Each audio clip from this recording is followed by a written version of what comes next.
शिक्षित मोदी जी है, थोड़ा सा रूट जरूर है वो, रूट जरूर है वो। आश्रम में प्रकाश सर एकदम चेंज थे, मतलब वो प्रकाश झा थे ही नहीं जो गंगा जल के टाइम पे मैंने उनको देखा था।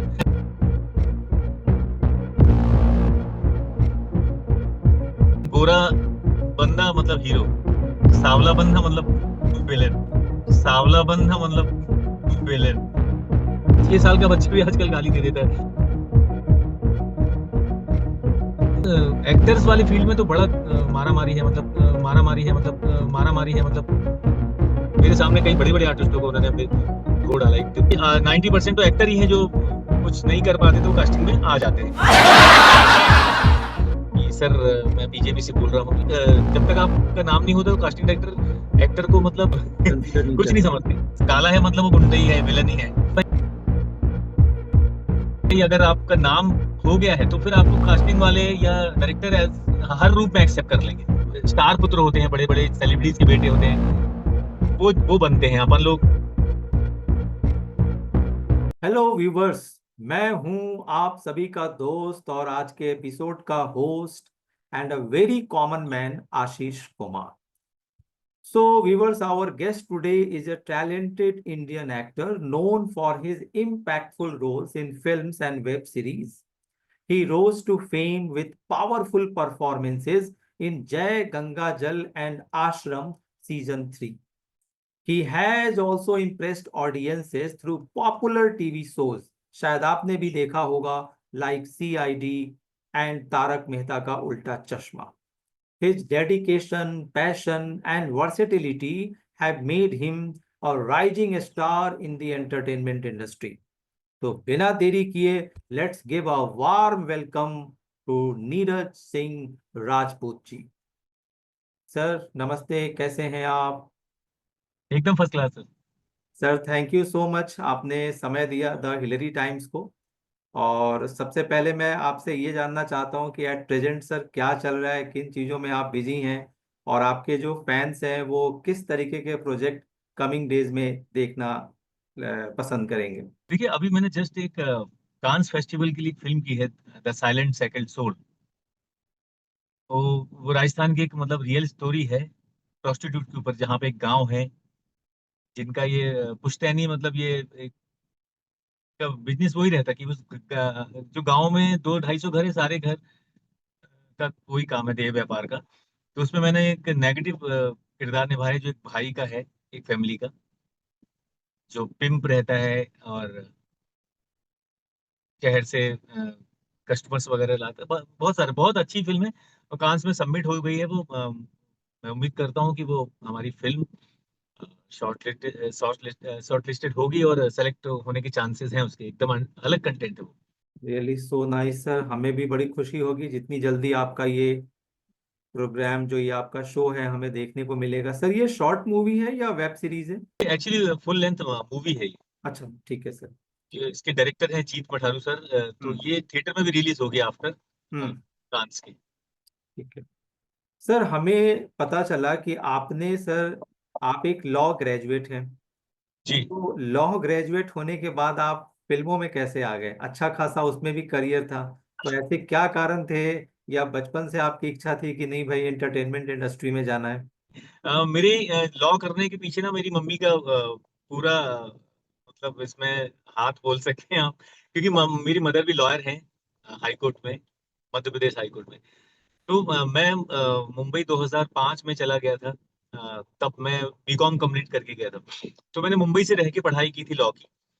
तो लॉ में मेरा इंटरेस्ट नहीं था, लेकिन अब हर माँ बाप को अपने बच्चों की चिंता होती है उनके फ्यूचर के लेके। तो जैसे वो लोग देखते रहते हैं न्यूज में या मीडिया में कि जो एक्टर्स हैं जिनका काम नहीं चल रहा है, तो वो उनकी कितनी बुरी हालत हो जाती है। ऐसे कुछ केसेस देखे हैं उन्होंने। तो इस बात को लेके बड़ी टेंशन में चिंतित थी वो। तो उन्होंने कहा बेटा लॉ कर लो, तुम्हें जो करना है वो करो। मतलब देखिए एक्टर बनने का शौक और ये पैशन जो था, सपना जो था, बचपन से ही था मेरा।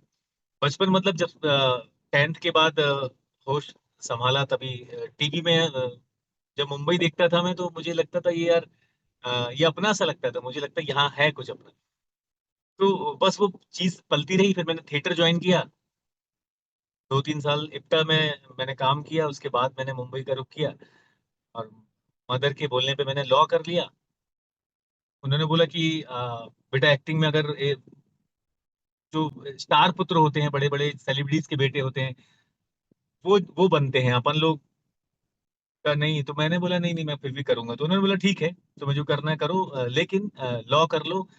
इन केस कभी ऐसा होता है कि तुम्हें वापस आना पड़ा, तो कम से कम एक तुम्हारे पास कमाई का साधन, जरिया रहेगा अपना सरवाइव करने के लिए। तो आपने अपनी मदर का भी सपना पूरा किया और अपना भी सपना पूरा किया। जी और जी, मतलब आपके इस लाइन से बहुत सारे लोगों को इंस्पिरेशन भी मिलेगा कि जब आप मध्य प्रदेश के जबलपुर से मुंबई में जाके अपनी पहचान बना सकते हैं बिना किसी सोर्स और फोर्स के, तो बहुत जी, सारे लोगों को एनर्जी भी मिलेगी और बिल्कुल इंस्पिरेशन बिल्कुल। भी मिलेगा।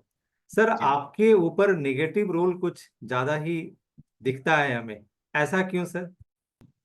इंडस्ट्री में हमारे यहाँ गोरा बंदा मतलब हीरो, सांवला बंदा मतलब विलेन, ऐसी ट्रेंड बन गया था। अभी हालांकि सिनेमा काफी चेंज हो गया है, अब वो बात नहीं रही, अब कंटेंट हीरो होता है इंसान। तो अब नवाज भाई जैसे कई लीड रोल में आए, हमारे मनोज बाजपेयी जी हैं, काफी सारे एक्टर हैं जो हीरो का कैरेक्टर मतलब जिन्होंने किया। हालांकि ये पहले पॉसिबल नहीं था, पहले से धर्मा प्रोडक्शन में या यशराज में सारे क्यूट मतलब जो दिल्ली के एकदम चॉकलेटी बॉय होते हैं ना, वो उनको हीरो माना जाता था। काला है मतलब वो गुंडा ही है, विलन ही है। तो ये मैं अच्छे से कर भी पाता हूँ। मुझे ऐसा लगता है कि मैं ज्यादा कंफर्टेबल होता हूँ नेगेटिव रोल में, उसमें हमें परफॉर्म करने का मौका मिलता है, वेरिएशन देने का मौका मिलता है।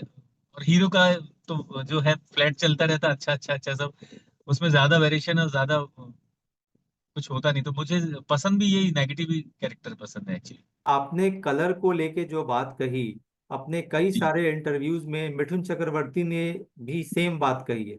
मिठुन जी जी। ने भी वही बात कही जो बहुत पहले 70s में एक्सपीरियंस किया, और आप आज 2025 में यही बात कह रहे हैं। तो क्या बॉलीवुड अभी भी कलर को लेकर के डिस्क्रिमिनेट करता है? देखिए, हमारे यहाँ जैसे रिक्वायरमेंट आई कास्टिंग की, उन्होंने बोला कि लीड बॉय, रिच लुक, तो सांवला बंदा रईस हो ही नहीं सकता, उनका मानना ऐसा है। मतलब रिच है तो वो गोरा है तो ही रिच है माना जाएगा उसको, काला है तो वो गरीब है। तो ये पता नहीं क्यों ऐसी धारणा बना के रखी है कास्टिंग में। तो जहाँ रिच लुक का आता है तो उधर मैं अप्लाई करता नहीं हूँ, कि मुझे पता है मेरा रिच लुक नहीं आता है। लेकिन मैं एक बात जानता हूँ कि अगर आपका नाम हो गया मार्केट में, मतलब आपने एक अपनी पहचान बना ली, उसके बाद ये सारी चीजें मायने नहीं रखती है। आप काले हैं, गोरे हैं, कुछ भी है, मतलब अगर आप चल गए इंडस्ट्रीज में, तो आपको फिर वो रिच भी बना देते हैं मतलब, ऐसा है। सूट वूट डालिए से नवाज भाई ने, आपने देखा होगा किक में एक मिलेनियर मिलेनियर का एक कैरेक्टर, मतलब एक रिच बंदे का कैरेक्टर किया। तो वो अब उससे साबित होता है कि भाई अगर आपका नाम हो गया है तो फिर आपको कास्टिंग वाले या डायरेक्टर हर रूप में एक्सेप्ट कर लेंगे। बिल्कुल, शत्रुघ्न सिन्हा जी के साथ भी ऐसा ही हुआ। पहले वो निगेटिव रोल में आए और फिर बाद में हीरो बन गए। जी कलर कलर वाली बात पर मैं कह रहा हूँ। जी सर, कुछ सवाल बच्चों का है, उन्होंने आपसे पूछा है, चूंकि आप तारक मेहता का उल्टा चश्मा में भी आप नजर आए, तो जी। उसमें आप कैसे जुड़े, उससे जुड़ी कोई खास याद हो, खासकर बच्चों के व्यू से, तो आप प्लीज बताइए। मतलब इस मेरी जर्नी में तारक मेहता का बहुत बड़ा योगदान रहा है मेरी पहचान बनाने में। मतलब लोग मुझे तारक मेहता से ही जानते थे, हर घर का बच्चा जो देखता है वो मुझे पहचान जाता था। तो अरविंद मर्चेंडे जो प्रोडक्शन हेड थे तारक मेहता में, अब वो नहीं रहे दुनिया में।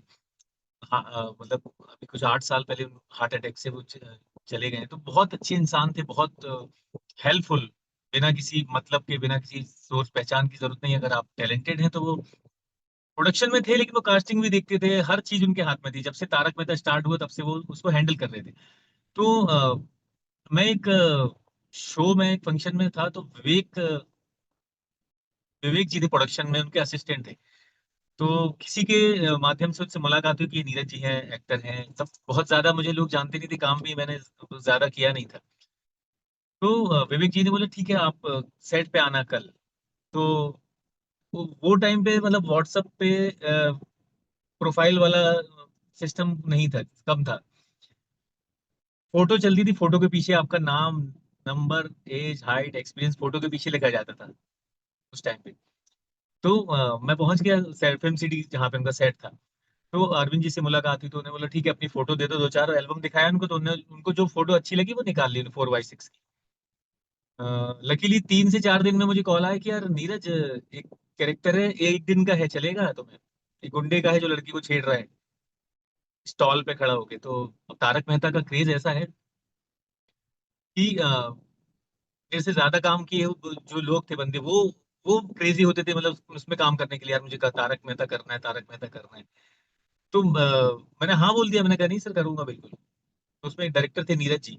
तो मैंने जब वो परफॉर्म किया तो डायरेक्टर को अच्छा लगा। तो डायरेक्टर ने बोला कि आपको किसने कास्ट किया? तो मैंने बोला कि अरविंद जी ने। तो बोले कि ठीक है। तो उन्होंने, उनको अच्छा लगा परफॉर्म, तो अरविंद जी से बोला कि यार इसको क्यों वेस्ट कर रहे हो, एक 1 डे 2 डे में कोई अच्छा कैरेक्टर हो तो बुलाना है, ऐसा करके। तो फिर रणवीर कपूर के साथ एक बर्फी का प्रमोशन में 10 से 12 दिन का ट्रैक आया, तो उसमें उसमें मुझे बुलाया। तो सिलसिला चलता रहा, फिर अरविंद जी से ऐसी ट्यूनिंग हुई, सारी तारक मेहता की टीम से इतने अच्छे रिलेशन हो गए, स्पॉट बॉय से लेके ड्रेस दादा से लेके सारे। तो शूट रहे या ना रहे, तब भी मैं सेट पे जाके बैठ सकता था, कभी भी आना जाना कर सकता था। तो वो चलता रहा सिलसिला, हर 2-3 महीने में मुझे रिपीट करने लगे वो अलग अलग कैरेक्टर में। मैंने अ, तारक मेहता की आई थिंक 20 से 25 कैरेक्टर, मतलब एपिसोड्स किए हैं अलग अलग कैरेक्टर में, स्टोरीज की हैं, मतलब 20 से 25 डिफरेंट डिफरेंट कैरेक्टर में। तो लोग जानने लगे थे तारक मेहता, मतलब सबसे पहला मतलब वर्ड लोगों का यही होता था, आप तारक मेहता में आते हैं ना। तो ऐसा। उसके बाद आश्रम आई, तो आश्रम से थोड़ा सा दायरा बढ़ गया फिर बड़ों में, और सारी वो प्रोडक्शन हाउस बड़ा है, प्रकाश झा सर का नाम बहुत है, डायरेक्टर बहुत अच्छे हैं। हमारे जंगल की तरफ देखना भी मत, और इस जंगल में जो कुछ पैदा होता है उस पर सिर्फ हम जंगल वालों का अधिकार है। और मेरी किस्मत इतनी अच्छी थी उस टाइम पे कि आश्रम 1 2 ये हिट हो चुकी थी ऑलरेडी, अपना प्लेटफॉर्म ये बना चुके थे मार्केट में, तो 3 का वेट कर रहे थे लोग। और उसमें ही मुझे तारक मेहता ही में कर रहा था एक टाइम पे गोवा से लौट के। तो तारक मेहता के सेट पे मुझे मैसेज आया था वहाँ के कास्टिंग डायरेक्टर का कि सर मैं बीजेपी से बोल रहा हूँ, ये ऐसा करके। तो मैं बड़ा खुश हो गया, यार ये तो आप फ्री है। तो मुझे पता था मैं फ्री नहीं हूँ, लेकिन मैंने बोल दिया हाँ मैं फ्री हूँ सर बिल्कुल, कब से आना है बताओ। तो बोले अभी आप एक ऑडिशन बना के भेजो। फिर मैंने ऑडिशन शूट किया। उन्होंने बोला एक टेक और चाहिए, थोड़ा ऐसा जो भी उसमें उन्होंने मुझे बताया कि ऐसा ऐसा करना है। तो 15 दिन के अंदर फिर मुझे वो उसका फाइनल हो गया कि आप फाइनल हो गए हैं। तो भोपाल में जाके फिर मैंने शूट किया, और फिल्म आने के बाद मुझे बहुत अच्छा रिस्पांस मिला। जो कास्टिंग डायरेक्टर इंटरटेन नहीं करते एक्चुअली ना, जब तक आपका नाम नहीं होता तो कास्टिंग डायरेक्टर एक्टर को मतलब क्या बोलूं कंसिडर नहीं कुछ नहीं करते। समझते। हम्म। हाँ, वो यार मैसेज वैसेज मत किया करो बार बार, जब होगा तो कुछ बताएंगे। बड़े हम्म। रूड रहते हैं, और वो जो अच्छे लोग हैं जो समझदार हैं वो नहीं करते ऐसा। लेकिन जो हमसे एजुकेशन में कम है, हर चीज में कम है, वो भी अगर कास्टिंग की कुर्सी पे बैठा है तो वो एक्टर को लाइक बेकार ही समझता है कि जब तक आपका नाम नहीं है तो नहीं नहीं अभी कुछ नहीं है, आप फिट नहीं हो अभी। तो ऐसा चलता है इंडस्ट्री, क्योंकि 90% तो एक्टर ही हैं जो कुछ नहीं कर पाते तो कास्टिंग में आ जाते हैं कि भाई सरवाइव नहीं कर पाते। लेकिन मेरा शुरू से ऐसा रहा कि मैंने बहुत बुरे बुरे दिन देखे हैं, रहने को लेके, खाने को लेके, बहुत तकलीफें झेली हैं। लेकिन मैंने ट्रैक चेंज नहीं किया कि मतलब पार्ट टाइम में ये कर लेता हूँ, असिस्टेंट बन जाता हूँ, और फिर तो मैं ऐसा मानता हूँ कि अगर आपने ट्रैक चेंज किया पार्ट टाइम के चक्कर में, ये जरूरी, मैं मानता हूँ किचन चलाने के लिए पैसों की जरूरत होती है। तो एक ऊपर वाले ने एक हुनर दिया था मुझे गाने का, तो उससे मैं नाइट क्लब में सिंगिंग करता था और दिन में स्ट्रगल करता था। तो उससे मुझे बहुत हेल्प मिली, मतलब मुझे कोई दूसरा डे का जॉब नहीं करना पड़ा। सर, आप तारक मेहता का उल्टा चश्मा से आप जुड़े रहे, इसलिए एक क्वेश्चन मैं आपसे पूछना चाहता हूँ कि इस शो को लेकर के जो कंट्रोवर्सी हुई, जो फीमेल आर्टिस्ट्स ने जो ब्लेम किया डायरेक्टर के ऊपर, तो क्या इसमें आपको वाकई सच्चाई लगती है? सर सच्चाई की तो बात देखिए, जैसे अशित मोदी जी है, थोड़ा सा रूड जरूर है वो, लेकिन मुझे नहीं लगता, क्योंकि इतने साल से वो शो चल रहा है। अगर ऐसा कुछ होता तो वो पहले ये क्यों नहीं आई बातें, जब शो बंद होने की कगार पे है तब ये सारी बातें उठ रही है। तो मुझे लगता नहीं असित जी का नेचर, मतलब वो गुस्से वाले हैं, थोड़ा सा रूड हैं, आर्टिस्ट को डांट देते हैं। मेरे सामने कई बड़े बड़े आर्टिस्टों को उन्होंने धो डाला, एक मतलब करना है तो करो, नहीं तो आप जा सकते हो, ऐसा। मेरे सामने नट्टू काका हो गए या शैलेश लोढ़ा जी हो गए, पेमेंट को लेके जैसे सोडी जी हो गए। तो वो असित जी किसी को कुछ नहीं समझते, सिवा दिलीप सर को छोड़ के। वो दिलीप सर की बहुत रिस्पेक्ट है सेट पे। दिलीप सर जैसे सेट में आते हैं तो कोई बंदा गुटखा पान बीड़ी सिगरेट उनके सामने का इतनी रिस्पेक्ट करते कोई कर ही नहीं सकता। बहुत डिसिप्लिन रहता है सेट पे।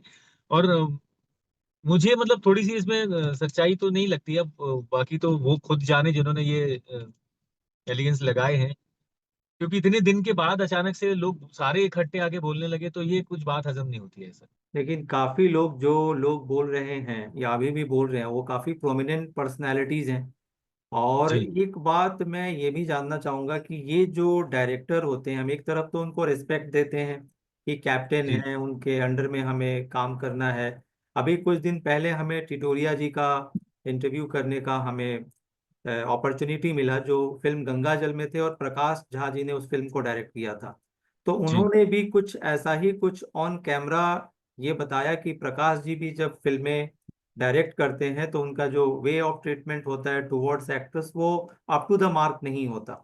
ऑन रिकॉर्ड जी। उन्होंने बहुत कुछ बोला, वो बोल सकते हैं, क्योंकि मैं थोड़ा डिग्निफाइड वे में बोल रहा हूँ। तो आपने तो उनके साथ काम किया है आश्रम 3 में, तो क्या आपका जी भी एक्सपीरियंस ऐसा ही है उनके ट्रीटमेंट को लेके, प्रकाश जी को?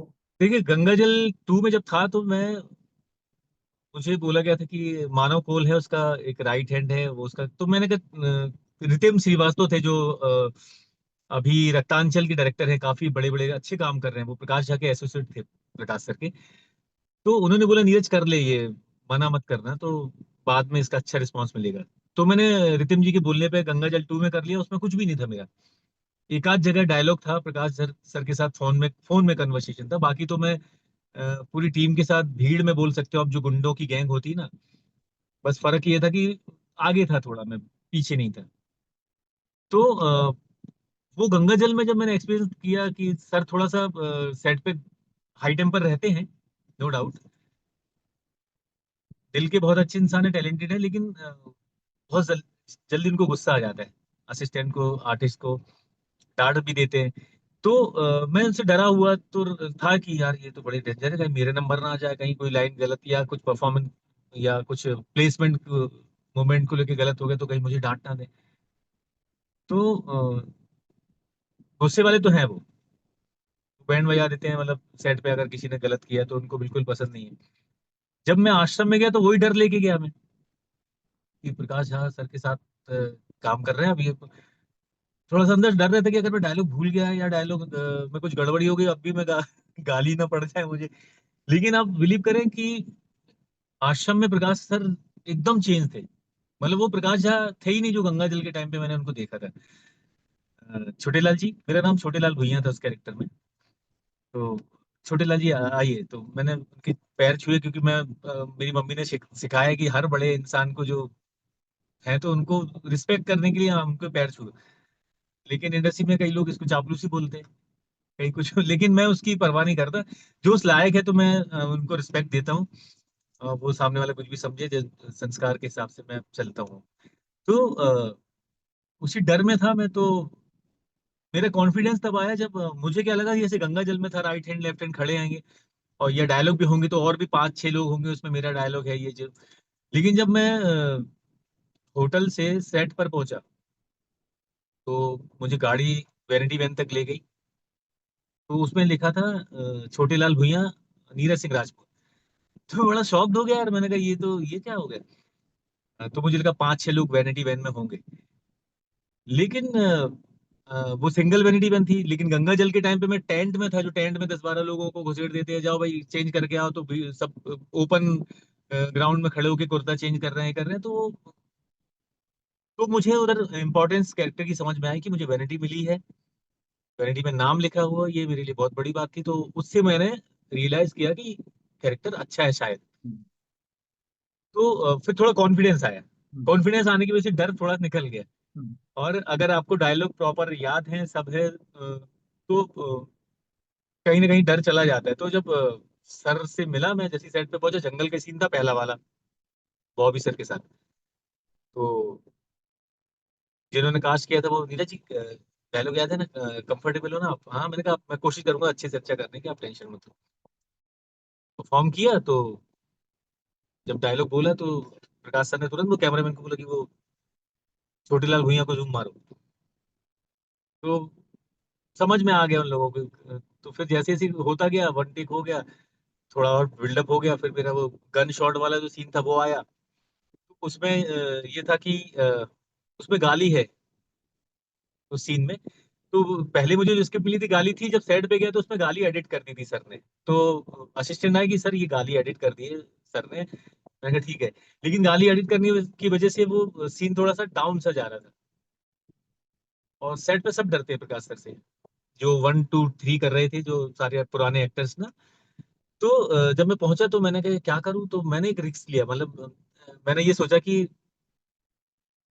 करते हैं, अगर गुस्सा हो गए तो बोलेंगे सॉरी सर, रीटेक बाद में कर लेंगे। तो मैंने जैसे ही बोले सर छोटेलाल जी रिहर्सल करेंगे, तो मैंने कहा नहीं सर, टेक करते हैं। तो टेक हुआ, और उसी फ्लो में मैंने डायलॉग बोला और गाली भी दे दी। हम्म। गाली से इम्पैक्ट अच्छा आ रहा था फायर करने का। तो मुझे लगा अब चिल्लाए उन्होंने, अभी गाली पड़ी। लेकिन वो उन्होंने ओके बोल दिया शॉट, तो अच्छा लग गया शायद, तो वो गाली फिर ऐड हो गई, जिसकी वजह से मतलब सीन अच्छा लग रहा है थोड़ा। और सर इस बार बिल्कुल चेंज थे, मतलब वो जो प्रकाश झा पहले थे वो मुझे इसमें आश्रम में नहीं दिखे। सर, अगला जो मैं क्वेश्चन पूछने जा रहा हूँ उसके पहले मैं आपको दो तीन बातें बताना चाहता हूँ। जी पहली बात तो ये कि आपसे जब मैं बात कर रहा हूँ, आपको स्क्रीन पर देख रहा हूँ, जो आपके बोलने का अंदाज है वो जी बताता है, कोई लेमैन भी बता देगा कि आप बहुत डिसेंट फैमिली से आप आते हैं। बहुत नाइस फैमिली से, बहुत अच्छा वेल कल्चर्ड फैमिली, आपका बैकग्राउंड आपकी बातों से पता चलता है। एक बात आपने और भी कही कि आपने अपनी मदर की बात कही कि कितनी अच्छी बात है, कि भारतीय सभ्यता और संस्कृति की बात करता है कि बड़ों से मिलो तो आप उनके पैर छुओ, जो आज की डेट में एलिमिनेट हो रहा है। लेकिन जी आपने इस कल्चर को आज भी जिंदा रखा है, भारतीय लोगों को इस पर गर्व करना चाहिए। जी दूसरी तरफ आज टाइम्स ऑफ इंडिया, आज ही की दिन में, आज 11 अप्रैल है जब मैं ये इंटरव्यू रिकॉर्ड कर रहा हूँ, मैं व्यूवर्स को बताना चाहता हूँ, तो गोविंदा जी के लड़के का इंटरव्यू आया है। तो उन्होंने कहा है कि मेरे फादर ने कहा कि काम मिले या ना मिले स्क्रीन पे गाली मत देना। तो मेरा एक बात और कहना है कि हम अपनी जिंदगी में जब भी कुछ नया करते हैं, कुछ अचीवमेंट लगता है, तो हम अपने घर में बताते हैं, मदर को, फादर को, वाइफ को, बच्चों को, देखो ये हमने क्या किया। तो आपको जब कोई इस तरीके का रोल मिलता है जैसे कि आश्रम 3, चाहे आपका गाली देने का जो रोल हो, स्क्रीन रोल, चाहे वो कम हो, चाहे आपने कम गालियां दी हो, ज्यादा गालियां दी हो, तो जी आप या आप दूसरे एक्टर जब घर पे जाते हैं तो क्या बताते हैं? आप लोग दिखाते हैं कि ये देखो, ये हमने वेब सीरीज किया है, इसमें इस तरीके के जो रोल्स होते हैं। कई बार ऐसा होता है कि हम अगर अपनी वाइफ के साथ भी बैठे होते हैं तो कई सीन उसे देखना, डाइजेस्ट करना बड़ा मुश्किल होता है। तो जी जी। आप बताइए कि ये भारतीय संस्कृति पर चोट नहीं है? और ये कैसे आप लोग बता पाते हैं, इस अचीवमेंट को कैसे दिखा पाते हैं अपने लव्ड वंस के साथ? थोड़ा सा हमारे यहाँ बड़ी मतलब संस्कार ऐसे हैं कि मतलब बड़ों के सामने गाली वाली या कोई भी बैड हैबिट आपकी है तो वो मतलब हम दूर ही हैं सारी चीजों से, और घर के सामने मतलब लोगों से शेयर करना बड़ा मुश्किल होता है। लेकिन काम है ये, मुझे ऐसा लगता है। किरदार वो था, लोग जानते कि मैं कैसा हूँ, और वो किरदार वैसा था तो करना पड़ा। और ये वेब सीरीज वगैरह में ये सारी चीजें जैसे हो पा रही हैं अभी, मतलब होती हैं कि जो रियल में कैरेक्टर लोग होते हैं इस टाइप के, तो वो कैसे आम जिंदगी में रहते हैं, वो चीजें एज इट इज दिखाई जा रही है उसमें। तो कहीं कहीं कुछ चीजें अच्छी होती हैं जो मैसेज देती हैं, और कहीं कहीं कुछ चीजें खराब भी होती हैं जो यंगस्टर पे मतलब गलत असर भी डालती हैं। गालियां तो देखिए, मैंने देखा कि अभी 6 साल का बच्चा भी आजकल गाली दे देता है।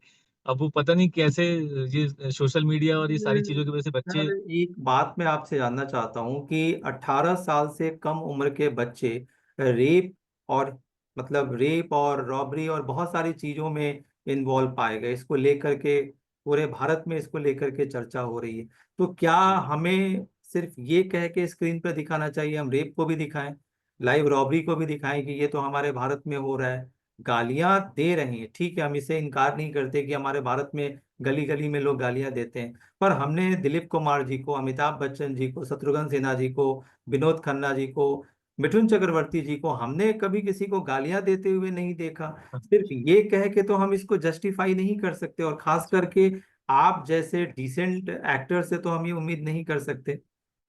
जी। आप लोग आवाज अब क्यों नहीं उठाते सर? इसमें ये है कि एक्टर्स में खासकर ये यूनिटी नहीं है। मतलब अगर आपने आवाज उठाई तो दूसरा खड़ा हो जाएगा, मैं दे रहा हूँ ना सर गाली, आइए क्या करना है। तो यूनिटी अगर होगी तो ये चीज बदली जा सकती है। मतलब मुझे भी शौक नहीं लगता, मतलब अच्छा नहीं लगता कि ये ऐसे रोल करके या गाली वाली दे के, वो संस्कार है ही नहीं हमारे। लेकिन अब वो कैरेक्टर था। और यहाँ पे एक्टर्स में बिल्कुल यूनिटी नहीं है सर।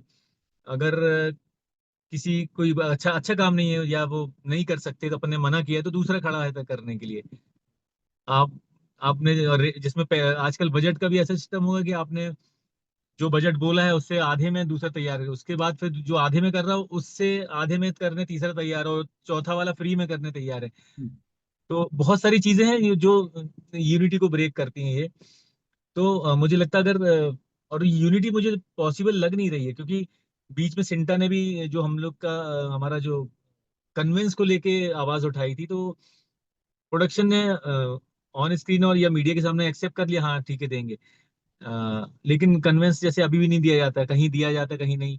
और जो जिसको नहीं दे रहे हैं तो वो भी इस कंप्लेंट नहीं करता सेंटर में कि भाई काम नहीं देंगे, ब्लैक लिस्ट में डाल देंगे या।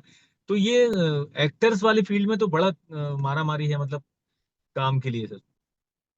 तो इस वजह से यूनिटी नहीं हो पाती, और यूनिटी ना होने की वजह से ये सारी चीज में इम्प्लीमेंट नहीं हो पाता कि नहीं भाई ऐसा काम नहीं करेंगे या ये वाला कैरेक्टर नहीं करेंगे, तो वो बहुत सी चीजें उसकी वजह से फिर आपको धीरे धीरे साइड कर दिया जाता है। अगर ज्यादा आप चूजी बन गए, आपका नाम हो जाए, आप बन जाओ अमिताभ बच्चन शाहरुख खान, तो फिर आप बोलो कि नहीं भाई ये नहीं करूंगा। ठीक है सर, कोई अच्छा अच्छा वो सब एक्सेप्ट करेंगे। मतलब पूरा नाम का खेल है सर इंडस्ट्री में। आपका नाम हो गया तो आप मतलब जो बोलेंगे वो करेंगे आप मतलब वो हर चीज एक्सेप्टेबल है आपकी। और जब तक आपका नाम नहीं, तो ना अरे हटाओ यार ये बहुत इसके नाटक है या बहुत चीजें हैं, मतलब ये नहीं करूंगा वो नहीं करूंगा, तो फिर वो आपको डिलीट कर देते, फिर आपको दोबारा नहीं बुलाते हैं वो। और मजबूर रहता है एक्टर कि भाई सपना पूरा करना है, करना सबसे पंगे लेता रहेगा, तो फिर कोई दूसरा धंधा खोल ले या दूसरा ही जॉब कर ले, ऐसा है। फिर अगर इस लाइन में आए हैं तो आपको तैयार होके आना पड़ता है कि भाई सब करना है एक्सेप्ट करके।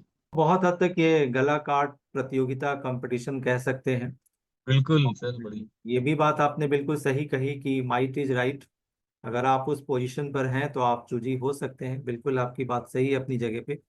सर एक बात और बताइए, आपने अभी थोड़ी देर पहले स्टार किड्स के बारे में आपने बोला, तो ऐसे जी बहुत सारे आपने असाइनमेंट्स किए हैं जिसमें बड़े बड़े चेहरे थे, ऐसे चेहरे थे जो फिल्मी बैकग्राउंड से आते हैं। जी।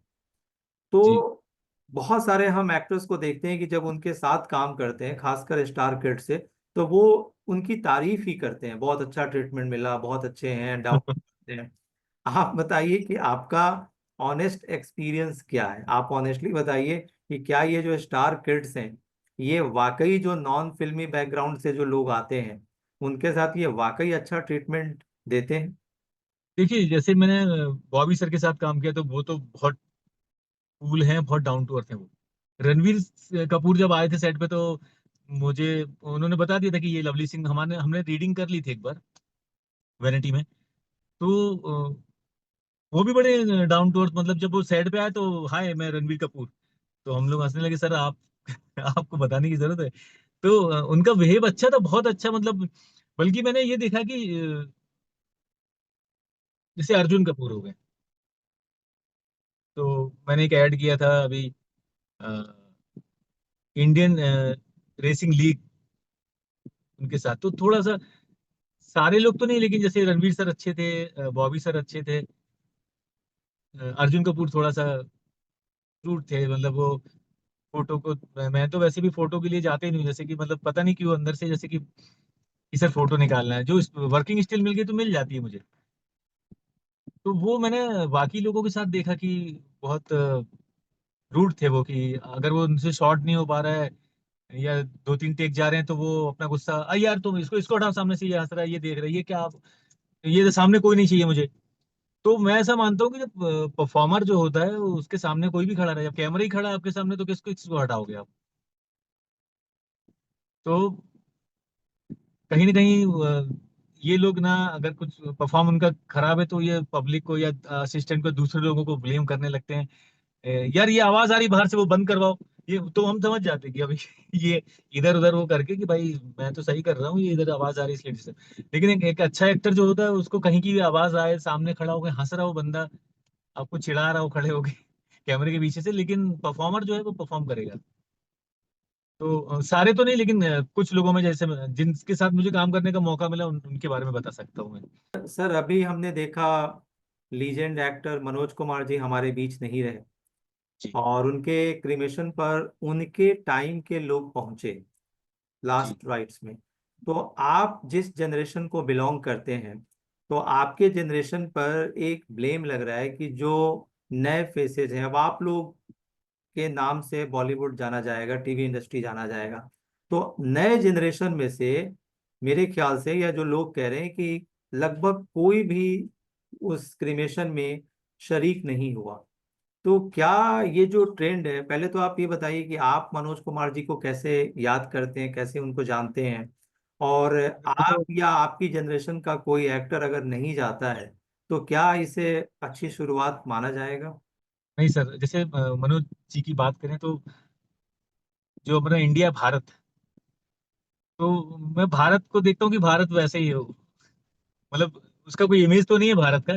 लेकिन मनोज सर को देख लें तो लगता है कि वो बड़े डेडिकेट थे, मतलब पिक्चर चले ना चले, उससे रिकवर हो ना हो लेकिन वो देश के लिए, मतलब मैंने शुरुआती फिल्मों में वो रहे रोमांटिक और सारी चीजों में, लेकिन जब उन्होंने एकदम अपना ट्रेंड चेंज किया तो अ, वो उसी लिए पहचाने जाते हैं, देशभक्ति फिल्मों के लिए। जितनी ज्यादा फिल्में उन्होंने बनाई है, तो मुझे नहीं लगता कि किसी और डायरेक्टर या एक्टर ने बनाई है। और बहुत रिस्पेक्ट करता हूँ, और मैं काफी उनके गाने जो अमर हो चुके हैं आज तक, वो फिल्मों की क्रांति जैसी फिल्में आज भी सुन लेते हैं तो वो एकदम गूज़बम्प आ जाएगा आपको।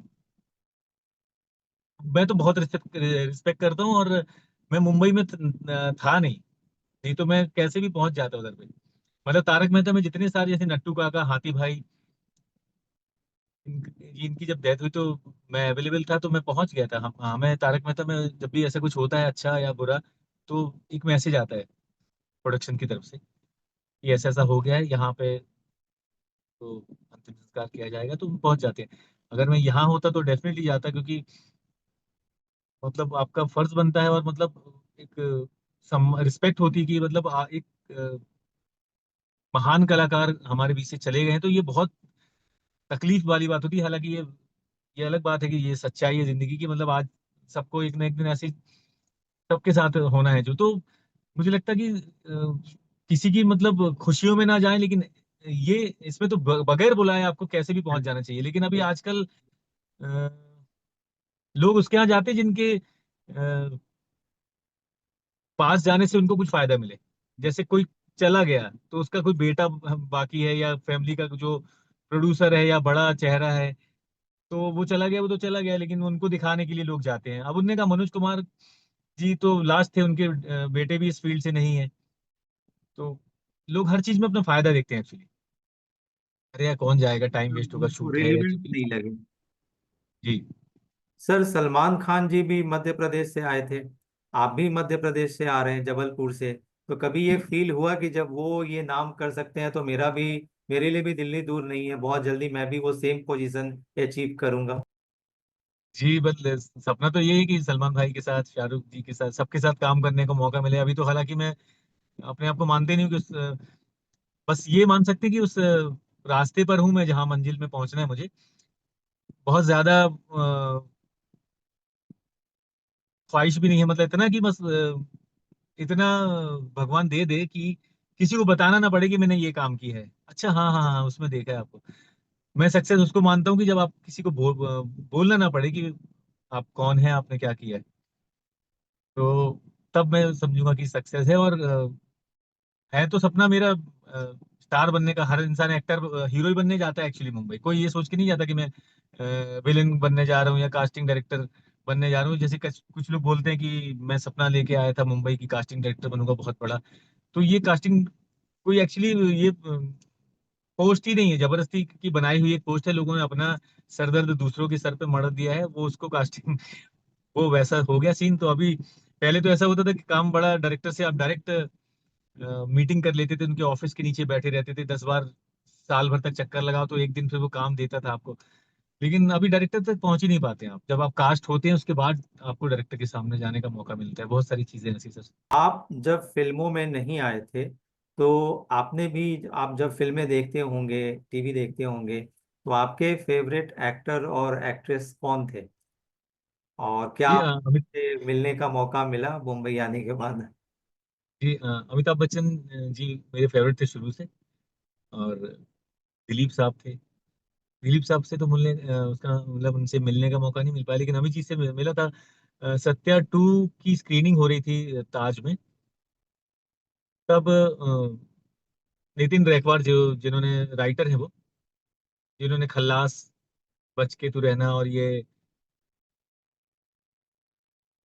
आपने देख जितने टपोरी सॉन्ग्स हैं ना वो सारे लिखे हुए हैं कि बोरीवली में दारू काटदा कांदीवली में, ये सारे गाने उन्हीं ने लिखे हुए हैं। तो वो दोस्त थे मेरे, तो उन्होंने बोला चल चल नीरज रामू जी की स्क्रीनिंग में चलते हैं, बुलाया उन्होंने। तो मैं भी चला गया कि भाई रामू जी से मुलाकात हो जाएगी, हो सकता है काम भी मिल जाए आगे कुछ। तब मैं अमित जी से तब मिला था। उसमें काफी सारे स्टार्स आए थे, मनोज बाजपेयी आए थे, के मेनन सर आए थे, मकरंद देस जी आए थे। और हालांकि कभी कभी अवार्ड्स शो में जाने का मौका मिल जाता है तो बात तो नहीं की मैंने पर्सनल खड़े होके, लेकिन यह है कि उनके इर्द गिर्द उनके साथ रहा हूँ आसपास। सर, आपको कभी किसी ने बताया कि अमित जी का जो लुक था, अपीयरेंस था जंजीर में, आपका भी लुक बिल्कुल वैसे ही है? लो कभी जो किसी ने हेयर स्टाइल बताया? था मेरा, पहले कान वान के ऊपर बाल थे ना, हम्म। तब लोग कहते अरे अमिताभ बच्चन जैसे बाल रखा हुआ है यार, ये तो हम्म। तू क्या पुराने जमाने मतलब ये। लोग बोलते थे हल्का फुल्का, लेकिन जैसे अभी कुछ लोग कि सोनू सर से थोड़ी झलक मिलती है, कोई बोलता है रवि तेजा से थोड़ी झलक मिलती है आपकी। बिल्कुल। तो ठीक है, अच्छा लगता है मतलब जब ऐसे बोलते हैं रवि तेजा, तो मेरे को लगता नहीं मतलब हीरो बन सकता है उन्हें ऐसा। तो ये चीज लगती है कि चलो इनसे मिलते हैं थोड़ा बहुत भी अगर, तो मतलब वो हीरो है तो मतलब कोई ले सकता है। तो मैंने अभी तेलुगु फिल्म आ रही है साउथ से की जो नरकासुरा, जिसमें बिल्कुल। एसआई राजन का मैंने कैरेक्टर किया है। तो हैदराबाद से पूरी यूनिट आई हुई थी। हम्म। तो यूनिट के सारे लोग वही बोले थे रवि अन्ना जैसे लग रहा है करके। तो काफी लोग ने नंबर भी लिया कि सर मैं डेफिनेटली कॉल करेगा आपको, मतलब मैं बताता हूँ आपको 2-3 प्रोजेक्ट हैं ऐसा। तो मेरी बड़ी इच्छा थी साउथ में काम करने की, क्योंकि मैंने अभी फर्स्ट टाइम एक बार किया है। उसके पहले सुना था काफी कि बहुत रिस्पेक्ट है, बहुत डिसिप्लिन है, अच्छे से काम होता है। तो नेक्स्ट मंथ आई थिंक वो रिलीज होगी नरकासुरा। तो उसमें मैंने तेलुगु में सारे डायलॉग बोले हैं। हम्म। डायरेक्टर ने फ्री छोड़ा था तेलुगु कि में आप, बोलने में कोई दिक्कत नहीं आई? तेलुगु बोलने में? बड़ी टफ लैंग्वेज है सर। मतलब वो बाकी लैंग्वेज मुझे लगता है कि ये तेलुगु के जो एक्सेंट है वो अलग ही थोड़ा। तो मैंने वो जब 4 दिन पहले हमारी मीटिंग हुई, वर्कशॉप वगैरह हुआ, तो मैंने जो असिस्टेंट थे उनसे फ्रेंडशिप कर ली, उनसे बोला कि इसका हिंदी में मतलब बताओ मुझे पहले तो, और आप बोलते जाओ तो मैं लिखते जाता हूँ। तो वो जैसे अय्या, तो मैंने उसको रोमन में वैसा लिख लिख के ऐसा पूरा डायलॉग कर लिया। तो फिर उसमें चरण राज और नासिर जी जो बाहुबली में थे, सारे एक्टर थे बड़े बड़े, तो मेरा उनके साथ सीन था। तो डायरेक्टर ने बोला, सेबेस्टिन सर हैं जो जो आरआर में असिस्टेंट थे, बाहुबली में असिस्टेंट थे, तो उन्होंने ये फिल्म डायरेक्ट की है। बहुत ही टैलेंटेड डायरेक्टर है, बहुत ही माइंड ब्लोइंग। तो नीरज जी आप कंफर्टेबल हैं ना? नहीं है तो हिंदी में बोलिए, हम उसको डब कर लेंगे।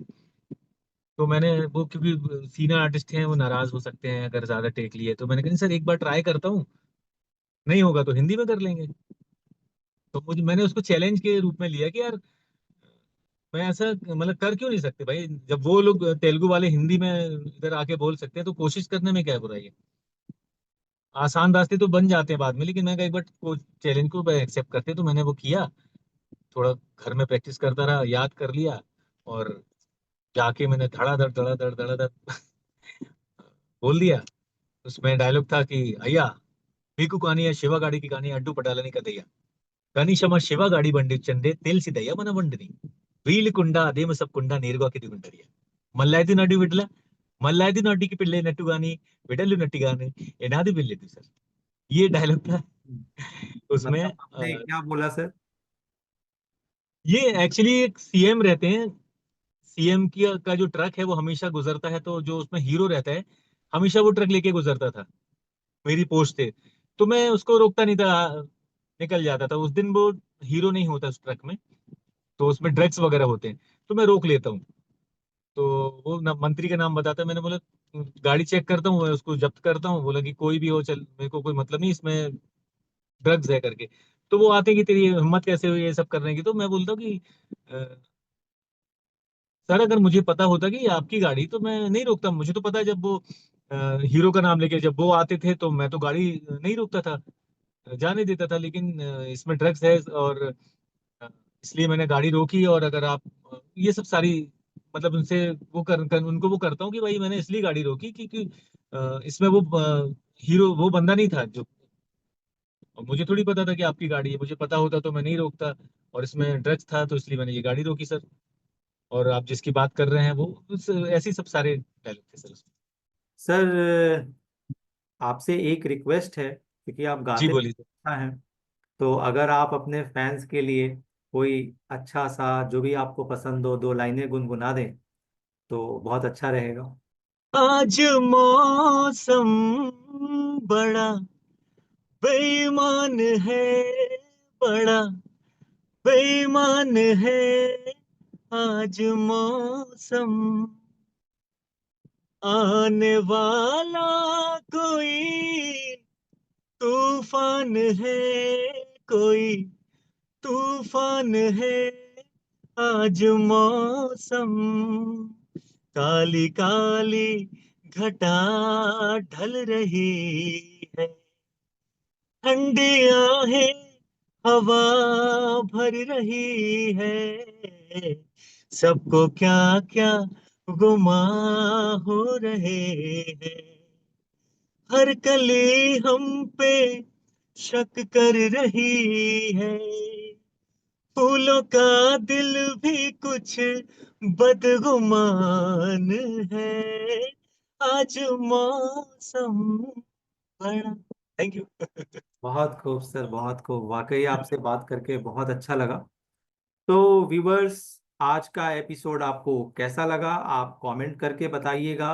और आप कमेंट करके ये भी बताइए कि आज के जो गेस्ट नीरज सिंह राजपूत जी हैं, फ्यूचर में आप उनको किस तरीके के रोल में देखना चाहते हैं, और आपने इनका कौन सा सीरियल, कौन सा वेब सीरीज या कौन सी मूवी आपने देखा है, किस रोल को आपने पसंद किया है। अगर आप कमेंट करेंगे उन्हें भी अच्छा लगेगा, मुझे भी अच्छा लगेगा, और बाकी व्यूवर्स को भी अच्छा लगेगा, आई एम डेड श्योर। तो आप देखते रहिए द हिलेरी टाइम्स, आप समय निकालते हैं एपिसोड्स को देखते हैं, ये वाकई हमारे लिए बहुत खुशी और प्राउड की भी बात है। तो मैं हूं आपका दोस्त आशीष कुमार, मुझे दीजिए इजाजत। जय हिंद।